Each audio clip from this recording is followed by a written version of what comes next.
I have everything open, so anytime, Roman. All right, here we go.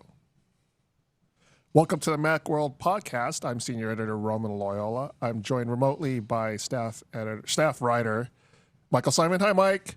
Hey, Roman. Hey, Mike Lee. just spent a week in the Magic Dan. Kingdom. Yeah, lucky So him. he's looking refreshed and tired. Well, I don't know about refresh. We ran around a lot last week. Yeah.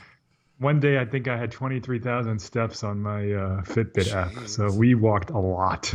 We did a lot. We crammed a lot into 6 days. So, but it was fun. Good to have you back. Awesome. In studio with Leif Johnson. Hello, So, Leif. hello. And the main man, the most important man on this podcast Is you, Roman? is Dan Massimo. Okay. Hello, everyone. And the reason why he's the most important man on this podcast is because he represents you, the viewer. He's checking out our Twitter and Facebook and YouTube feeds. But I'm we're not podcasting on unelectedly Facebook. so. Unelected. Yes. He's also the only one who knows how to run the equipment. That's Yeah. true. Right. Yes. We wouldn't be live without him. But he's checking our feeds for your comments and questions. If you have any questions on today's topic or any other topic, including the Magic Kingdom, let us know. I can answer all those. And he'll chime in.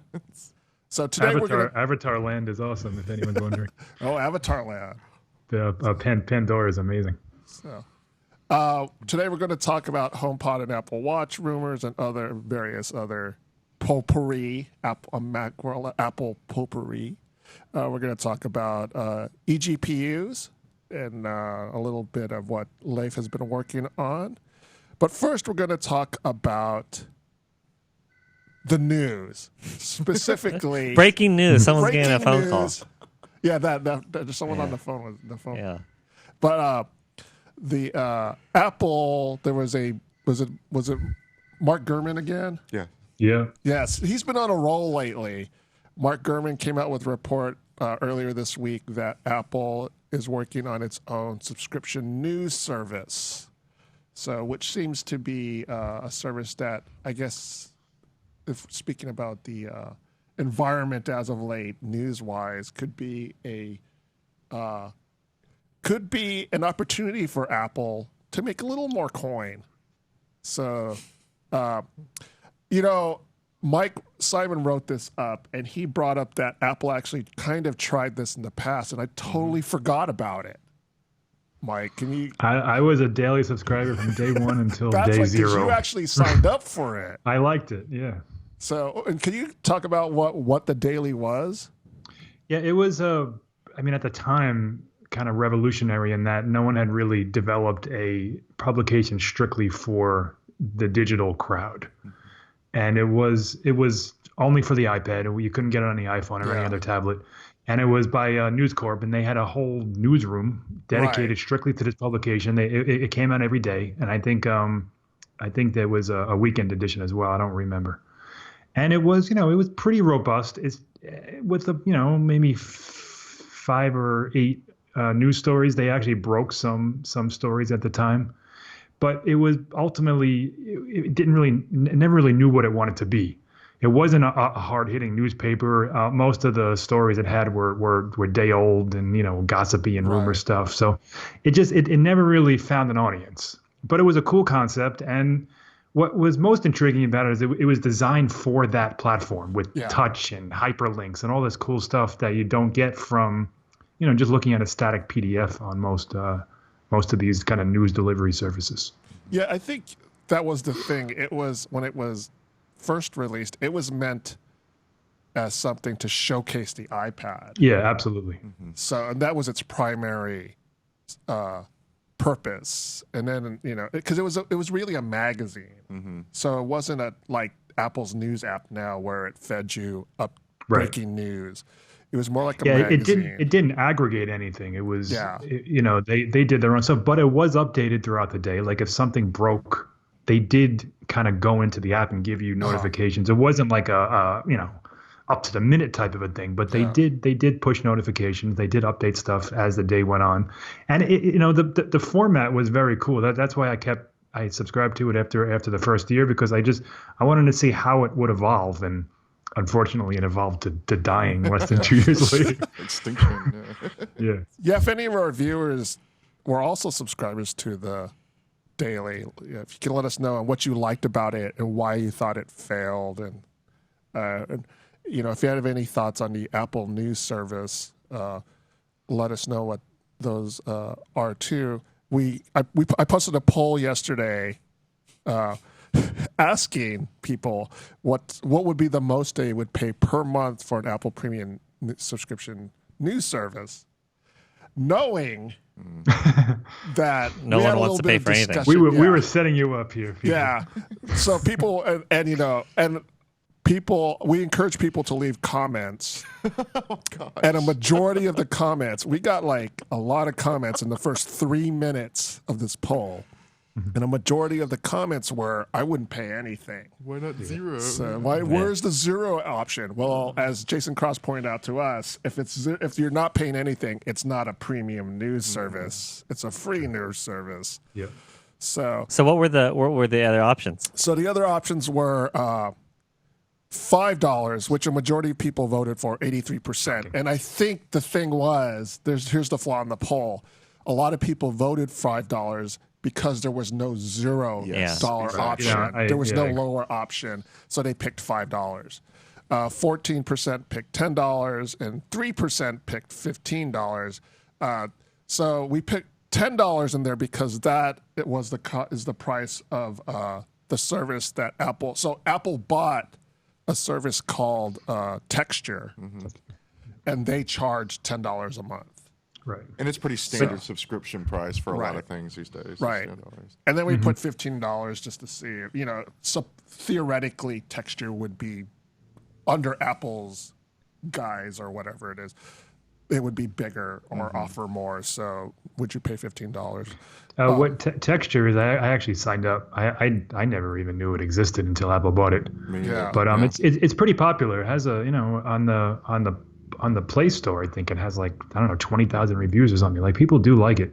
Yeah. But it's basically just a glorified PDF reader. Like, it gives you, you have to download it and then you look at it and you can just kind of move through the pages. There's no interactivity in it and there's no kind of interesting touch sensitivity. It's just, here are the pages that would be in a print magazine, and you can read them on your phone or your tablet. Now, being just a PDF reader, is it really easy to read it, or do you have to constantly scrunch in to read stuff? I mean, I guess it depends on the layout, but it's clear that the magazines that they're showcasing, they weren't designed necessarily for a digital look.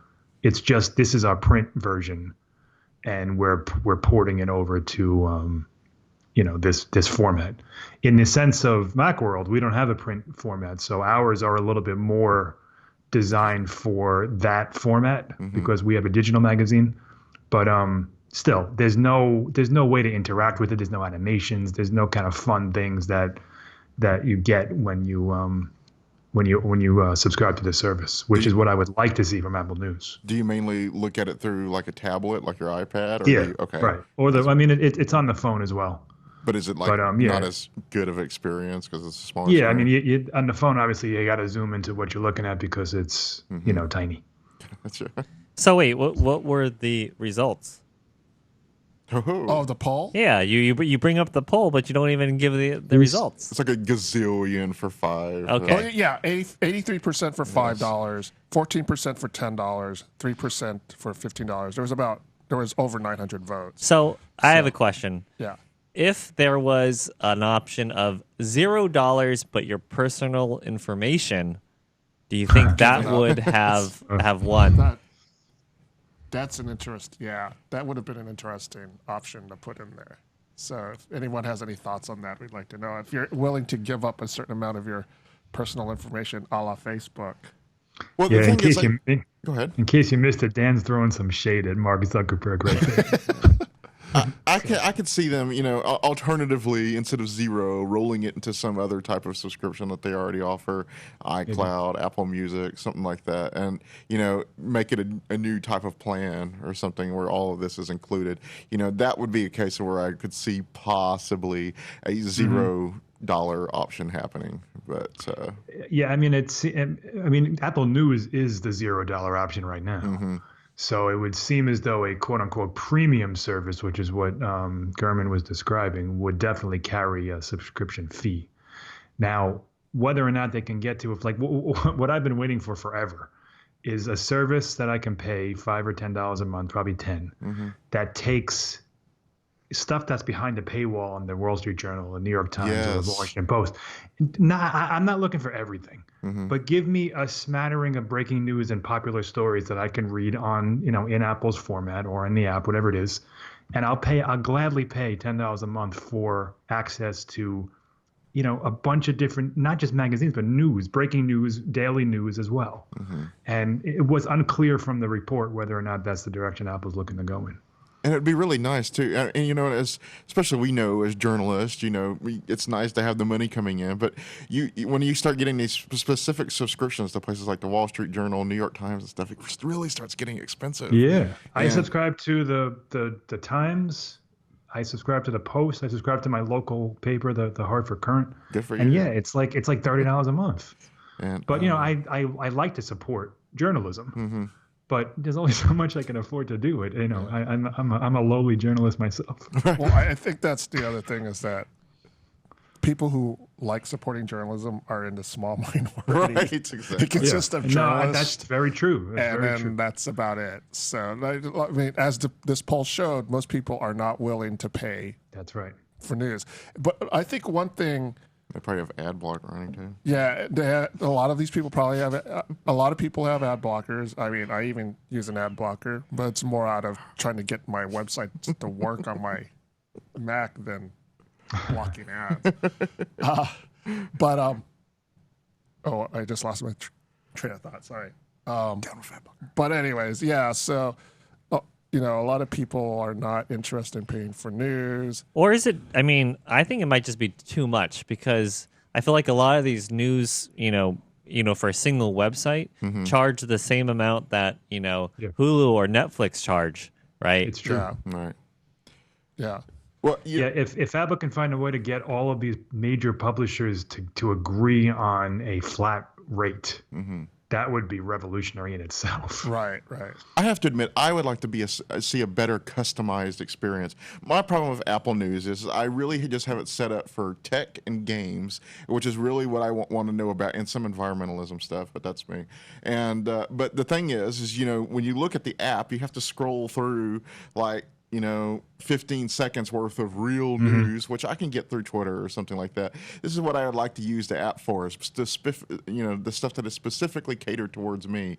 And currently it's not like that. You got to go scroll, and by the time I actually find it, I'm not really interested anymore. Right. So my biggest problem is that it's not on Android. And I know people are going to yell at me for this, but probably 70 to 80% of my day I'm on an Android device. And I can't, even when I see an Apple News link on Twitter or something, like, it's useless to me because there's no web interface and there's no Android app. So those are the two things that I hope comes out of this service, comes some kind of a cross-platform compatibility, because it's a good service. It's a nice looking app, and they do a good job of kind of aggregating important stories. Well, that is true, but also what you're saying about the cross-platform, that's especially important because Google gets this. I think this is one of the ways to really attract people to your platform, because I use a lot of Google stuff on my. I love Apple stuff, but like I use Gmail, I use Google Docs and stuff, and you've made a pleasing product, and sometimes it makes me wonder, maybe I should try an Android phone, and so if you produce these good funny products, how that works. Yes, exactly. If they do cross-platform, Apple seems to think it won't work, but I think it will if they do. Apple Music works. I use it on Android all the time. I love it. It's essentially the same experience. I mean, there's issues with it. There's issues with it on iOS as well, but for the most part, my library is there. I can listen to whatever I want, no matter what device I pick up, and I don't have to worry about where I'm signed in. That's awesome. Oh, so I like that's the same type of thing I'd like to see come to Apple News, and it is available. Texture is available on Android, so we'll see. A few people who commented on Twitter were saying the last thing they wanted was Apple curating their news, and I think that's a misconception of what this service could be. Yeah, possibly. I don't think Apple's curating your news. I think, if anything, they're giving you the tools to curate. That's your what they do news now feed. with Apple News. Yes. Right. Yeah. And so, Yeah. and I would Right. just like to have that even more personalized. That's kind of what I was saying a minute Yeah. ago. So you would get more tools to personalize what you want to see. Apple's not in the market of being a journalistic outlet. They're not interested in competing with CNNs and Fox News and stuff like that. They're not in the business of reporting news. So, but they're more than happy to work with those outlets to serve the news to you. So that's the way they see that. Yeah, I mean, if there is an algorithm at play, it would just push like the most popular, most recent stuff. I don't think it would. Maybe I'm wrong, but I don't think they would play partisan politics here with the news you get. And I think you already see that in the notifications you get for Apple News, which I do find useful for the ones that when your home screen and it's and you in your notifications and stuff, and it's all over the place. I don't think there really is a political slant to it, so it really is what's popular right now. So go ahead. I know. I was just going to say we know Tim Cook is a bleeding heart liberal, but I don't think he would impose his politics on an app. Yes. Well, I was thinking, we talk about how people get in their own news bubbles, especially with social media. Yeah. Do you think this would have a positive or negative impact on something like that? No, I guess it depends on. Carry on. Yeah, I was just going to say, I think it's just another news bubble. And you can judge for yourself whether that's positive or negative. I think it's a negative, but people love their bubbles. So that's why certain outlets are very popular, and I think what we've learned recently, is that people are not interested in hearing other viewpoints. So for the most part, I think this is just another bubble. And do you think that something like, would they be gatekeeping in any way fake news? Well, presumably you would get. I mean, it would be these sort of, quote unquote, verified sources, like big giant publications that don't kind of peddle in fake news. As much as our president likes to say CNN and the Washington Post do, they do not. And they report on the facts that are in front of them. And if they're wrong, they correct it. And those are the sources that Apple would use. I don't think they would be going to these, more of like these fringe websites that kind of print things willy-nilly. I think they would go to established, trusted depending on who you're talking to, but established sources. Yeah, and I think that's the important because a lot of this problem is from really fringe stuff, which might actually be popular, but this isn't the verified stuff of multiple teams of editors and stuff. I will say, in contrast to as a counterpoint to what I was saying, what I was basically saying about I'm seeing a mass assortment of news that comes in from different viewpoints and stuff, and that's what I have to scroll through to see my tech and game stuff and everything. That kind of allows me to escape from that bubble because I am kind of seeing this stuff. I roll my eyes and stuff like that, but I'm still seeing it. So in a way, it already kind of lets you see everything that's out there already, and keeps me from my more personalized experience. But like you kind of pointed out, there's some good things about that. There's also a question of whether or not it would have news at all. Yeah. I mean, it might just be like kind of more feature-oriented magazines rather than newspapers. Right. Yeah, I'm still trying to picture in my head how this works, but the problem is I haven't used Texture, so I don't know. I mean, if it works as exactly as it sounds like, I'm trying to wrap my head as to how that would be used as the basis of a news service. Is it just serving up magazines? Texture is just monthly or weekly magazines. Like there's not any kind of option to receive daily or even updates at all. You download the issue you want to read and you read it. That's what Texture is. No, it's just it's one of the few all you can eat kind of models for that platform.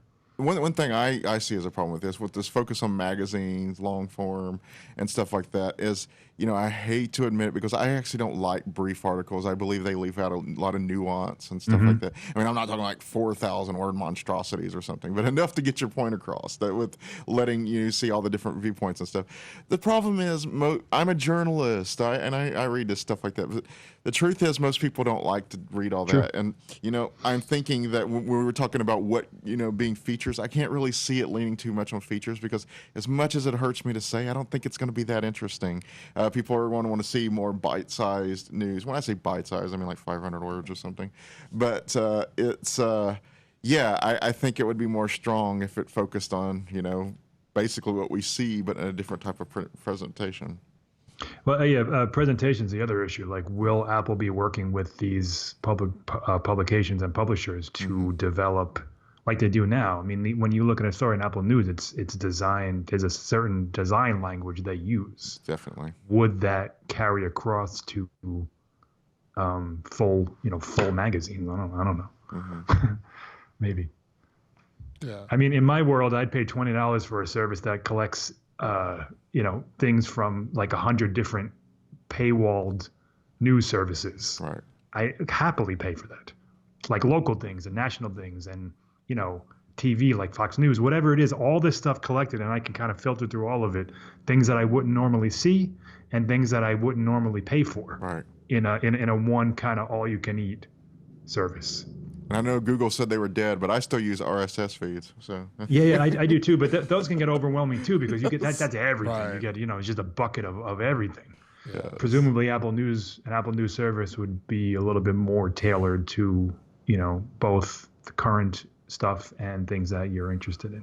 Oh. Just like the music, when you go to sometimes I'll go to I don't know what to listen to, so I'll click on what's new. I'll click on For You. I'll click on whatever the heck tab is there. Mm-hmm. That's what I want for a news service. Yes. Yeah, I mean, for me, Twitter is my news service. Mm-hmm. Yeah, me too. It's which probably isn't really the way to use it, but it's because what happens is I'm only getting news from what I'm following, and for me, I end up not interacting with anybody, which is what Twitter's supposed to be. Because I'm too busy using it as a news feed and I'm too busy accessing what's being served to me, and I forget that I should interact with people who are trying to interact with me on Twitter. So that's my news service. And I don't think I would use an Apple news service because I rely on Twitter for all that. So it's interesting that Twitter actually kind of serves as a model, as a curated news source. Because if you're following people, they're curating what you see. So yeah. Yeah, totally. I mean, people who yell at, I don't want to be fed news. That's what you're doing every day. Yes. Yeah. By the websites you visit, by the people you follow, by the whatever it is. Your news is curated, whether you like it or not. So maybe we'll see more about this in maybe WWDC. We'll see. Maybe it'll be a new feature in the next iOS. Who knows? So yeah, it could be. Yeah, I don't know. That seems awfully quick because they just announced the acquisition in March. True. But yeah. We'll see. So, maybe. We'll see. So, speaking of stuff that might be discussed at WWDC, maybe we'll see more discussion of macOS and the use of external graphics cards. I know that wasn't a very good transition. I was trying really hard on Appreciate the effort. I was like, which topic? But yeah, anybody who follows our other show, Apple Arcade, hosted by Leif Johnson, if you haven't checked it out, it airs on Tuesdays. So, but Leif has been playing around with a bunch of eGPUs. And if you don't know what an eGPU is, it's essentially an external graphics card, graphics processing unit. So, and graphics cards have been sort of a pain point for Mac users for a while. It's Apple doesn't use the latest and greatest graphics cards. They use graphics cards that are powerful enough for most people and a lot of pros. But if you're into like gaming and stuff, or if you're even a video pro, it may not feel like it's enough. Right. And so one solution that Apple has embraced is the eGPU. And Leif's last show, he did some EPU testing and had some interesting results.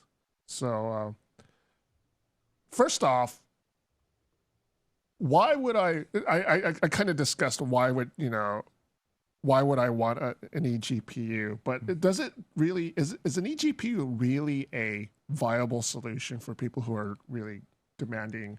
Well, see, the cool thing is what we did. We got an AMD Radeon 680 and RX 980, and we stuck that into a chassis that we had here by Kitio, and this is the stuff that the PC World guys gave us, and so it actually was a really big performance boost on. We were using Rise of the Tomb Raider, which came out, so it was really cool. Yeah, I think the idea is it's better if you have something like a MacBook Pro and stuff. So which doesn't normally have a very strong graphics card, and so it's a Radeon Pro 555, I believe in mine. It goes up to a 560, but I have a 555, and but we plugged this in, and it was beautiful. We were getting 60 frames per second. Now, is it viable? That's another question, because number one, unless you have if you don't have this stuff lying around, and that's what we did. We used the stuff we had lying around. So you got about a $400 on a graphics card. Now you have about $350 for the chassis, and the thing is, we found out you can't actually use the graphics card with your monitor, your display on the MacBook. So you actually have to have a separate monitor. Oh, you need a separate external monitor. Yeah, it's a second monitor. Yes, and so we had the best results when we would actually close the lid of the MacBook. So there's another $100 to $500 right there, depending on what you want. And because I have the MacBook closed, I also need an external keyboard. So once you start figuring in all of this, it starts getting really expensive. Now, one of our staff members here, Jason Cross, the show that we did before when we were doing Rise of the Tomb Raider, he showed me his results from his 27-inch 5K iMac, and he was already getting 63 frames per second. It's pretty impressive. And this is not an iMac Pro; it's just an iMac, and I was very impressed by that. So it's basically, if you're really interested in this kind of stuff of gaming, it's probably more cost effective just to go out and get yourself an iMac, because it's going to amount to about the same price. In the end. So that's part of the problem. Now, here's one of the things. You would think you can also only really use AMD cards. NVIDIA is one of the big names in gaming, and unfortunately, there's no support. We tried it, because technically the chassis that we used wasn't officially supported by Apple, but it worked fine. It worked beautifully, actually. And but we put the NVIDIA card in there. Nothing. It did not show up. Because the drivers, there's no driver compatibility. And see, that's the important part. With the latest update, I believe it's 10.13.4 of macOS. These drivers are already built in, and it really was just plug and play. We put the card in, we put the chassis, we put it into the Thunderbolt 3 port, and boom, there you go. And see, there's all kind of important ifs and buts and stuff. You have to have Thunderbolt 3 support, which basically means you can only use MacBooks from 2016 and more recently, and iMacs from last year and more recently. So that really limits you as well too. So right, because Thunderbolt 3 has the pipes to allow all that data to flow through. Yeah, 40 gigabits per second. The MacBook automatically switches to that graphics card. Yes, once it's plugged in. You'll see it up at the top bar, and it'll go in there and showing. It's basically, it looks like a little processor up there, and it'll it's basically like ejecting a disk, just ejecting a drive, and so you would click that and say eject the AMD Radeon.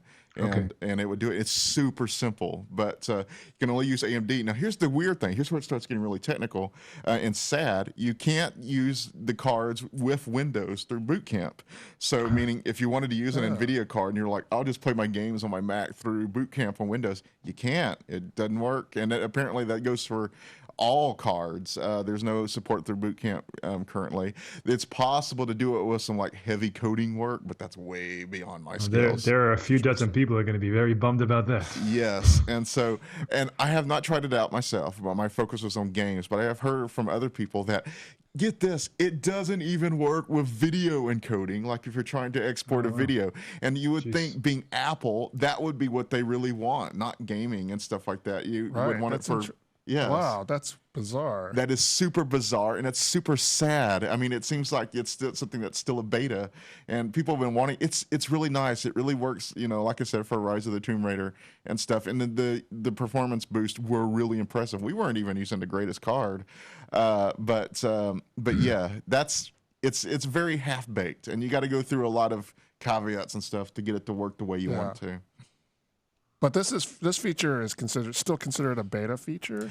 No, I mean it feels like a beta. It does feel like a beta. They actually still have. It's actually part of the actual full release now. Right. And, that's okay. yes, and people have been able to do this for a couple of years now, but you really have to know coding and tinker with your Mac settings and stuff like that, and risk bricking the thing. But now it actually is just kind of plug and play. It really is super simple. I'll give Apple that. It's very beautiful, but it's limited in its usefulness. It will boost your performance of your MacBook to an acceptable level, but I have a photo that I'm going to be ready for the accompanying article that I should have done today.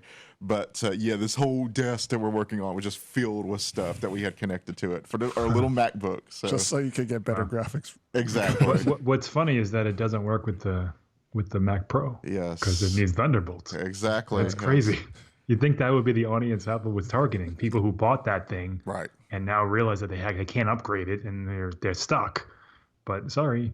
On the bright side, when we actually used a Mac Pro for the show the other day to show off Rise of the Tomb Raider, and it was still getting better results in benchmark performance than my MacBook Pro. So there is that. It's still it wasn't quite as much as Jason's 5K iMac, but it was still beating out my 2017 MacBook Pro. So that's something.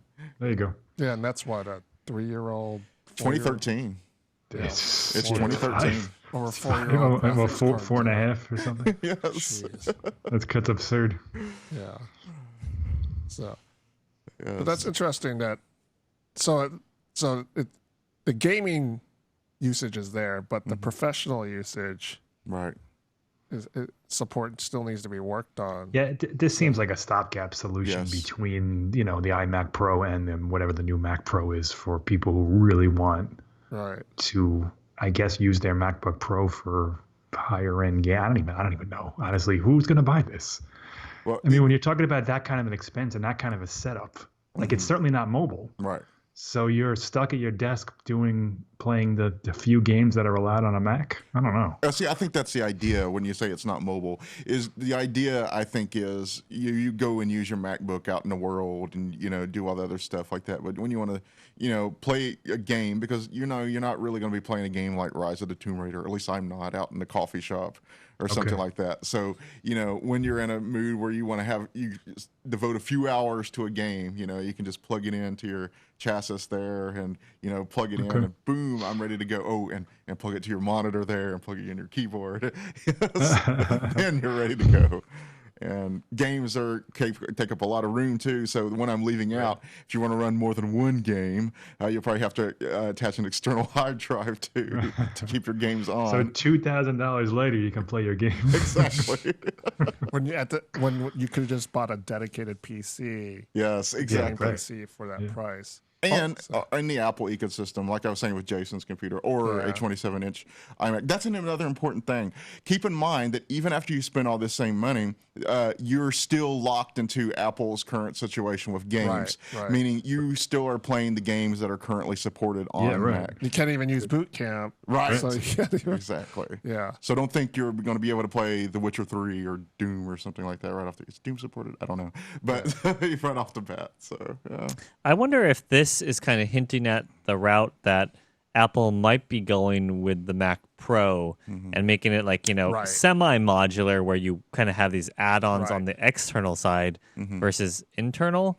Because I remember back in the day with the old cheese grater Mac Pro and Final Cut, I want to say 7, is that you could use all the other machines on the network to help you render. And so it was kind of like using, getting all the cores and sharing the resources that way and going kind of that route. That would be cool. Yeah, that makes a lot more sense, that this is really a feature for a future Mac Pro. And it's half-baked because the Mac Pro doesn't really exist, at least outside of Apple's spaceship. And that way you can say it is almost a beta to see how well Right. this works before it becomes part of that. Yeah. If this is Apple's definition of a modular Mac, people are going to freak out. Right. There will be rioting and pitchforks in the streets.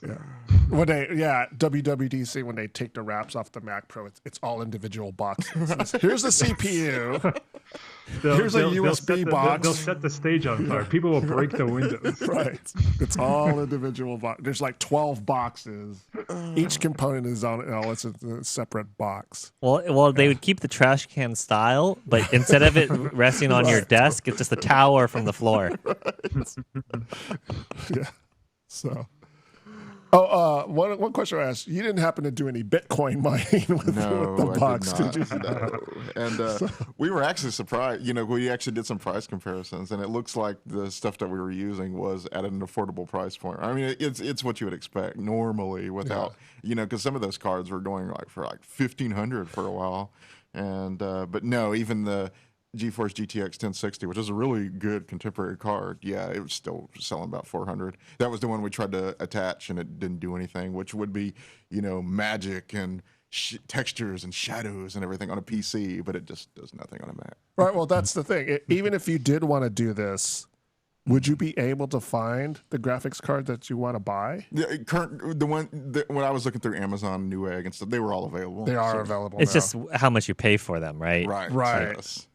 Right, because I mean, I think it hasn't gotten a little bit better now. The graphics card market, I didn't see anything higher than $400. Tiny bit better. Mm-hmm. Yeah. The Bitcoin craze has kind of died just enough where normal people can buy graphics cards now. Right. But just as a reminder, at the minimum, chassis and card, you're going to be paying at least $700 to make this work. Crazy. So yeah. $700. For $700, you can buy 2 HomePods. But you just can't listen to it together put the yet. ball. That was a good one, though. I'll give you that That one. was good. And I was like, oh, I gotta swing at that one. Which brings us to our next topic, the HomePod rumors.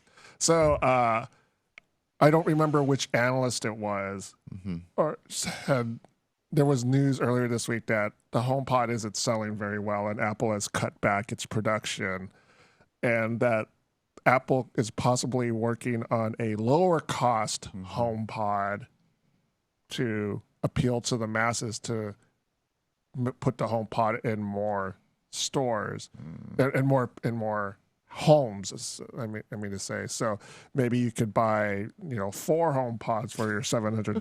HomePod Mini? HomePod Mini, HomePod, yeah. So, if anyone in the audience bought a HomePod and want to let us know what they think about it, we'd be interested to hear. If is it worth the $350 that you paid for a home for it? It is not. It sounds wonderful, but it doesn't do anything else. So, it sounds great, but this just drives me crazy. First of all. How did anyone in Apple think that this was going to be a big seller? Yeah. It's $350 when most of the smart speakers that sell are around $50 to $130. So I was going to say 100. I forgot that's about the 50. like 90% of them. well, I think No one's buying a Google Home Max either. and not that I don't mean to defend Apple on that, because I think it was a ridiculous price point, but I think what part of that thinking comes from the success of their Apple Music store, that they feel like, oh, our Apple Music store is very popular. We only appeal to true music aficionados. So there is a huge audience out there because they're signed up for Apple Music. I'm saying that true. maybe that's how they thought that this would work. I think they're just stubborn. And they started this before the Echo Revolution, if you want to call it that. Yeah. And they just refuse to pivot and make it a cheaper smart home speaker that also sells.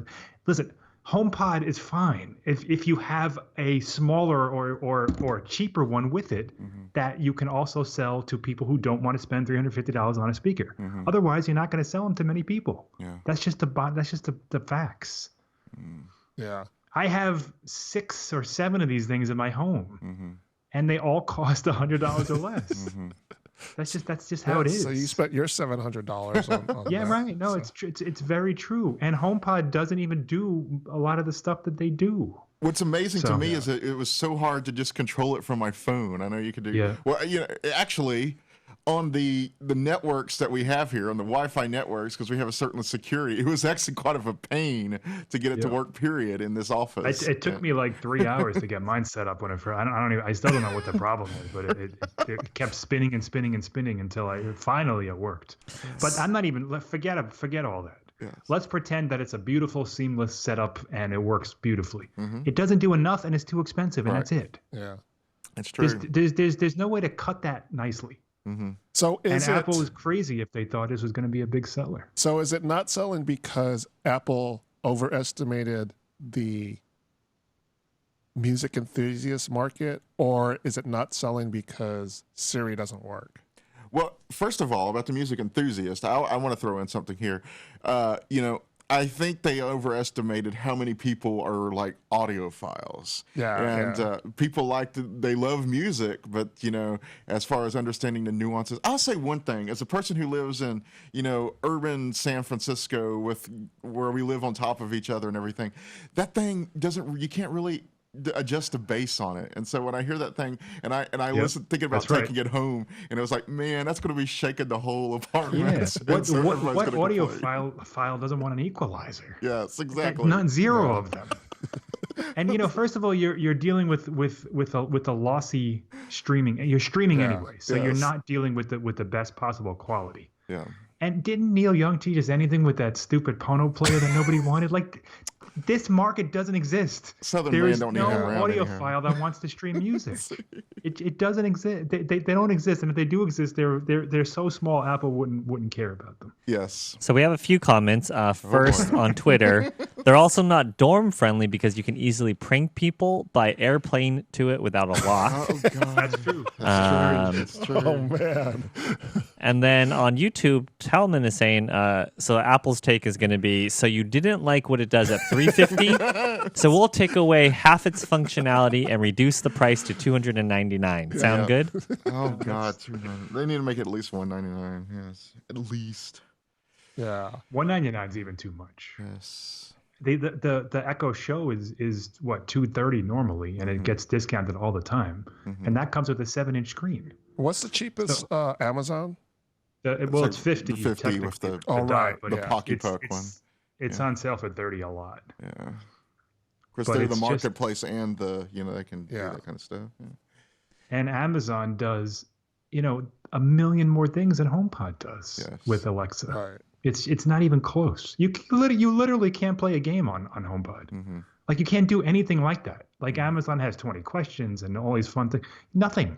Siri just looks at you like you're crazy if you ask it to do anything other than play a song. Well, Siri tell jokes. Yeah, they did update the jokes. Yeah, they do tell jokes. He's like, great. That's what I want. My personal assistant to tell jokes to me when I ask him to. Come on. So. And Philip Allen on YouTube is saying HomePod needs phono sockets and a way of streaming non-Apple music. Yes, totally. I totally agree with that. That's big. Yeah. A lot of negatives. But I don't even think, even if they announce Spotify support, I don't even think that would matter. Well, I think it would have helped out of the gate. I was like, what were you thinking? I mean, it should. Listen, Apple has trained us to use these dumb earbuds that come with our phone that suck. So now they're going to say, oh, by the way, you really need great audio quality in a home speaker. Not happening. They did a good job with the AirPods. I have to admit, $150, and it's because that price was good. If that was $300, nobody would buy them. It's exactly true. $160 is competitive. Yeah, $350 for a smart speaker is not. Yes. I also wonder how much they maybe decided that, or misunderstood. Like, when I think of Echo, I don't think of it as like, being very brand specific or operating specific, whereas like, okay, maybe I wouldn't have chose, a Google Home, but with Alexa, you're like, it's kind of neutral. Yeah. The speaker is the ecosystem. Like it created an ecosystem on the device, and Apple still doesn't get, well, not still, Apple hasn't gotten that. Right. Like, it's not iOS. It's not Mac OS. It's a smart speaker that's separate from all that stuff. I never have to go to my Alexa app. I ask it to do stuff and it does it. Yes, that app. Oh, that sucks. Yeah, that's a good point. Apple's so wrapped up in its ecosystem Yeah. and its devices relying on each other that they missed the point with HomePod that it needs to be a standalone device, that it needs to have wider support for other products, and that it simply needs to do more than what it does. It needs to do more on its own than it Right. does. That's probably a And good. Go ahead. It doesn't even do the iOS stuff because we still haven't gotten AirPlay 2.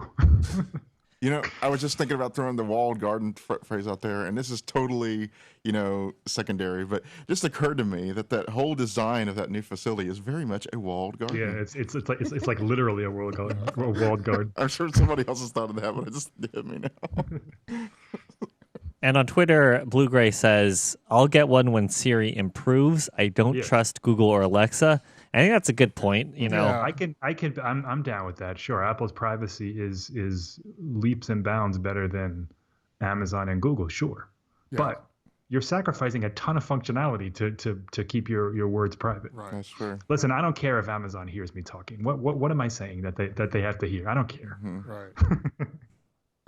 Yeah, no, the whole Facebook thing about your data privacy, and I just have a feeling that something's going to happen with Google in regards to something similar. I don't know what. I have no idea, but it just seems to me that something related could happen to Google, and then Apple will need to take advantage of that. But at the same time, I think it's clear that Apple's ability to innovate has been stymied by the fact that they want to maintain this privacy, that they don't want to rely on user data, that they want to maintain people's privacy, and that it's a handicap for them.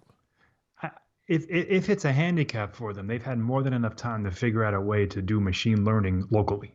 If that's what they wanted to do, they have a ton of money. Hire some people. Well, they just did. They just hired the head of Google Assistant, right? That's which is a good start. But we're in 2018 here. This should have. I mean, Apple's supposed to be the visionaries, the leader of every tech conversation, and they are way late to the game here. And there's cases of where they've actually changed their position, where they firmly held their ground. I would say iTunes was an example of that. Remember, Steve Jobs was always about people want to own their music and stuff, and time proved that no, not really. And so, but they embraced that late, and that's important. They embraced it late by writing Beats music, and there was all kind of stuff saying Apple's late to the game. They're going to die because they're going to fail because everybody else was ahead of them. No, they're doing fine now. So yeah, but I mean, music streaming is a lot different than this. The smart home is the platform of the future. And I guess my point is, people are literally building microphones into their homes when they build them. Like this is not the convenience of being able to listen to a bunch of music whenever you want. This is this is the next step in this whole kind of smart hub evolution, and Apple isn't there. They're barely part of the conversation. Yeah. Maybe I'm being too optimistic. It seems to me with their cash stores and all that stuff like that, throw some research into that, hire the right people. It should be relatively easy to fix. I mean, and I say that because look at what everybody else is doing. There's people that, as far as I'm concerned, are lesser people that are doing a lot greater things with their stuff than Apple is. And, if they put that stuff in there instead of putting their money in, TV shows, maybe it goes somewhere. So. Yeah, I mean, I don't think that it's a lost cause. I think you're right. I think they can definitely get there, but it seems like there's nothing that we've read or seen that shows that Apple even understands what it needs to do to get on track in this race. Yeah.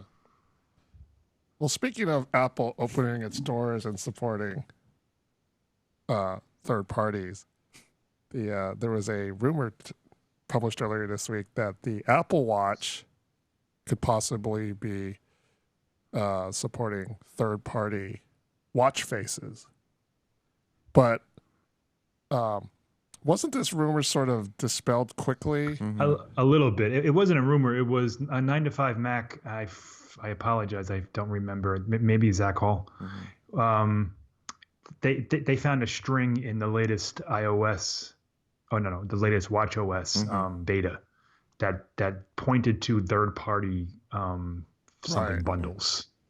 Right. It was it didn't do it was a placeholder. It was like Yeah. this But- is where third-party something or other Right, would go. yeah. Yeah. I think it was third-party config bundles, Mm-hmm. which is what they took to kind of extrapolate and speculate that this would mean that third-party faces are coming to WatchOS, which isn't a bad thought. But Stephen Stroughton Smith, who he is just the guru of all this kind of developer stuff, Yeah. when it comes to figuring out what Apple is doing based on the code, he says that that's not necessarily what it means, and that most likely is just referring to complications, which is what which is what they allow already. Right. But Yeah. it got everyone talking and thinking about it, which was fun. Yeah. And I think people who use Apple Watch really would embrace the whole third-party watch faces, and I would like to see yeah. more watch faces on my watch. I mean, I wrote this the other day. On the surface, it sounds like a great idea, but in practice, it would be awful. Yeah, I'm That's with true. him. It's you're going to see a lot of junk. Yeah. A lot of junk. So Yeah. And because I use Android, I'm sorry, Wear OS, and I use Fitbit, and believe me, 80% of the watch faces that are designed by third parties are garbage. Mm-hmm. Like you'll try them out or I'll try them out for a half hour and I'll just uninstall them forever. Apple, they put a lot of care, a lot of attention, a lot of thought into their watch faces. The Siri one being a perfect example, because that's one of the best on any platform. That's one of the best implementations of what a digital smartwatch face should be. Mm-hmm. It's fantastic. It's constantly updating. It gives you news and photos and everything else from your stream. It's great.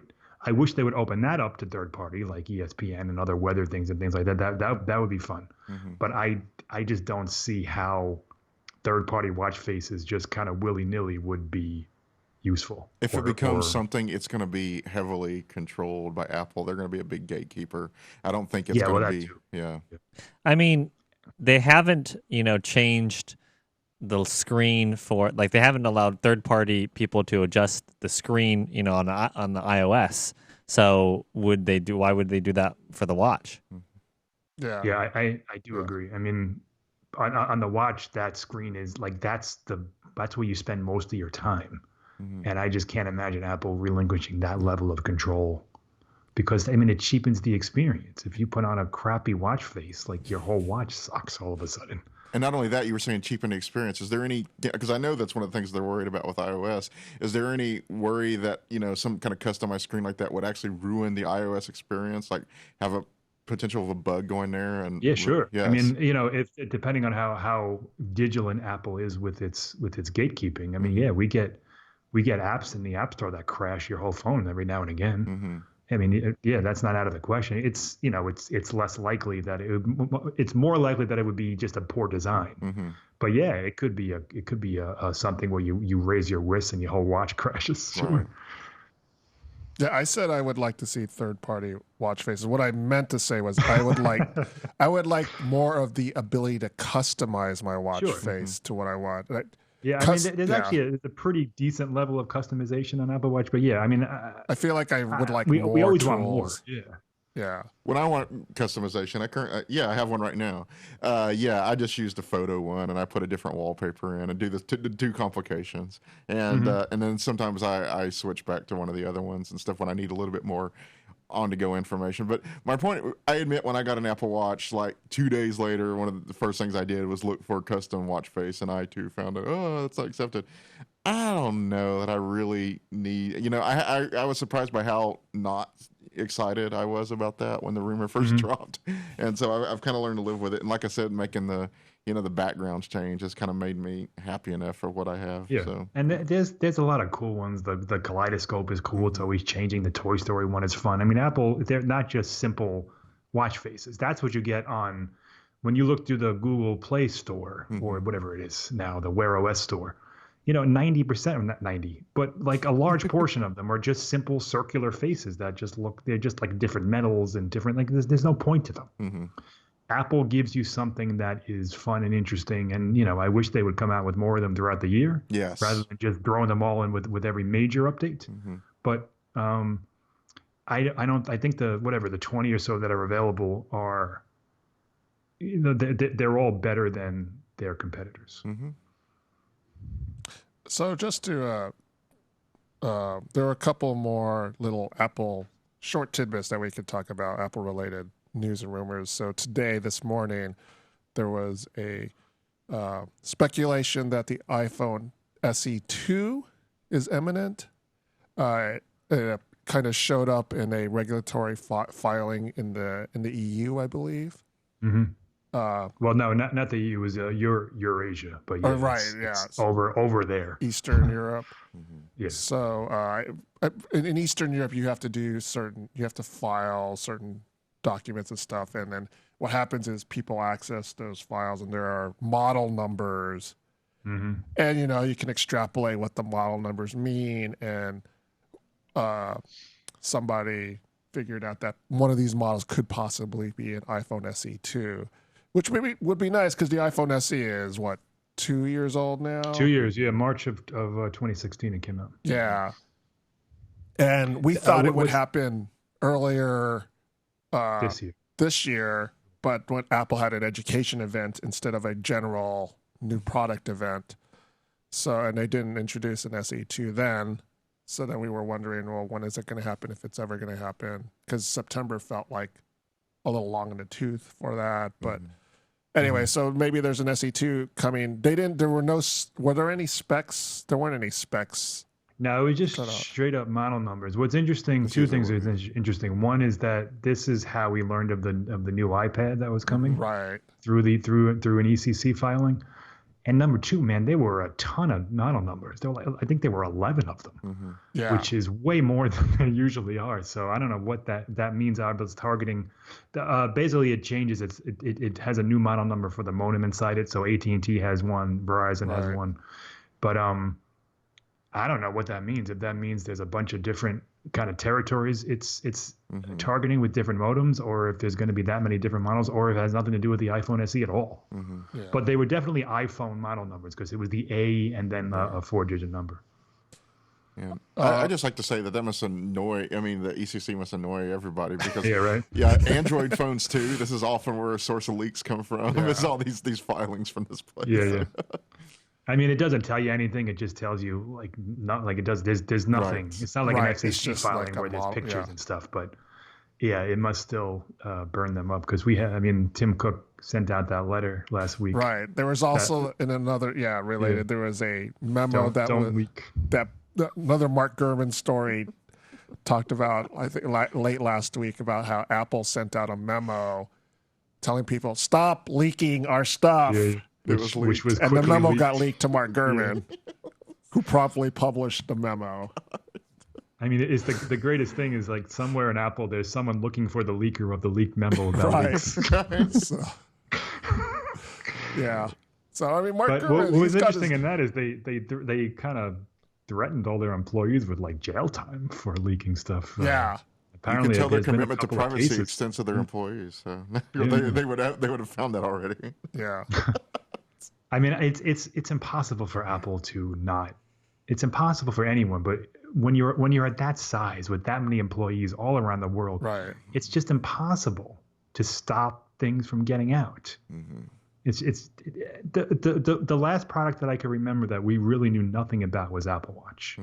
Like that was a complete surprise when that landed, but Apple announced it 8 months before it actually released. Right. Same thing with the iPhone, 6 months early, because they know like if we're going to sell it in 2 weeks, people are going to find out about it. That's just the way it is. Yeah. So, iOS 11.4, a new public beta was released. It mostly has a lot of AirPlay 2 bug fixes. Maybe it's coming again. And AirPlay 2 and messages in iCloud. Remember, and messages in the cloud or whatever it's called. Messages in the iCloud is. So that was released. So if you're in the public beta, maybe, and you haven't checked that out, you might want to check that out. What else? There was something else that I can't seem to recall. That maybe not. Rumors. Do not disturb. All right. There was the do not disturb thing that I guess insurance companies had found that the do not disturb function in iOS actually has worked. Yes. Yeah. So, for people who don't know, you can actually set iOS to think it's by just, like, default. straight up Is it an shuts down. alert? Yes. I've When turned you're it driving off. at a certain speed, and guys, I Right. don't drive around here, but I used to.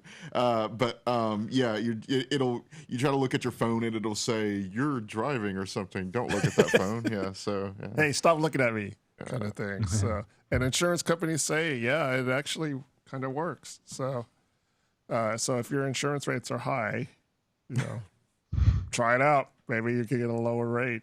I don't know.